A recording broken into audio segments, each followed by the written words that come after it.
Kakinada NFCL రోడ్లో గల సత్కళ వాహినిలో 55వ వార్షికోత్సవాలు ధనుర్మాసోత్సవాలు ఘనంగా నిర్వహిస్తున్నారు.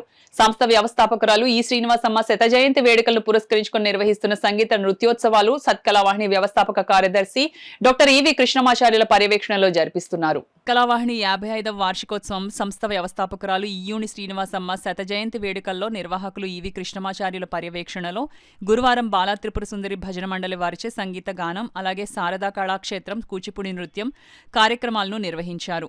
అనంతరం సత్కళవాహిని సంక్రాంతి మంజలి సంగీత కళాశాలలో వీణ విద్యలో డిప్లొమా డిస్ట్రిక్ట్ ఫస్ట్ 10,000 నగదు బహుమతి సాధించిన పొన్నం జయలక్ష్మి సత్యానందంకు అభినందన సత్కారం జరిగింది.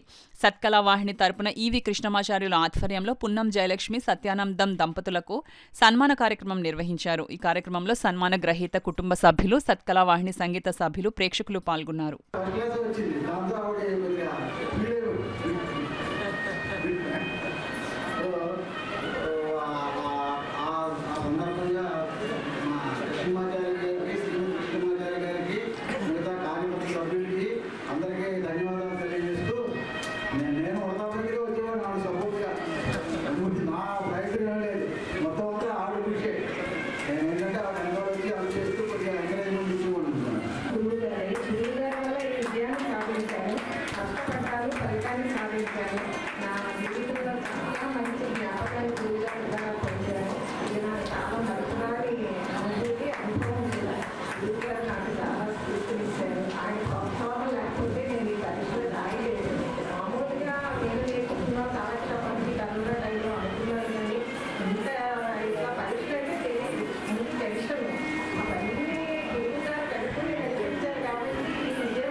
పాస్ అయ్యి 10,000 రూపాయల క్యాష్ అవార్డుని యూనివర్సిటీ ద్వారా సంపాదించుకొని సత్కళవాహినికి ఒక గురువులు తీసుకొచ్చిన శ్రీమతి పొన్నం జయలక్ష్మి గారికి ఈ వేదిక మీద ఘన సన్మానం జరిగిందండి.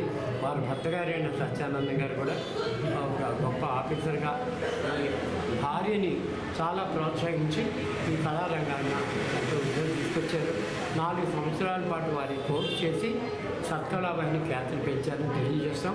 చండీగఢ్ యూనివర్సిటీ ఈ యొక్క డిప్లొమా సంచలన స్కూల్ ఆఫ్ డ్యాన్స్ ద్వారా మనకి ప్రాచీన కళా కేంద్ర అవార్డుని జయలక్ష్మి గారు ఇవ్వడం ఈరోజు ప్రధాన కార్యక్రమంగా జరిగిందని తెలియజేసుకుంటూ ఇంకా ఈ కార్యక్రమాలు జనవరి 14 వరకు జరుగుతాయి. 14వ తారీఖుని గోదావరి రంగనాథ స్వామి దివ్య కళ్యాణ మహోత్సవం జరుగుతుందని తెలియజేస్తూ కాకినాడ పట్టణ ప్రజల్ని, భక్తుల్ని, అభిమానుల్ని, కళాకారుల్ని అందరూ కూడా ఇదే ఆహ్వానంగా అందరినీ ఆహ్వానిస్తూ నమస్కారం.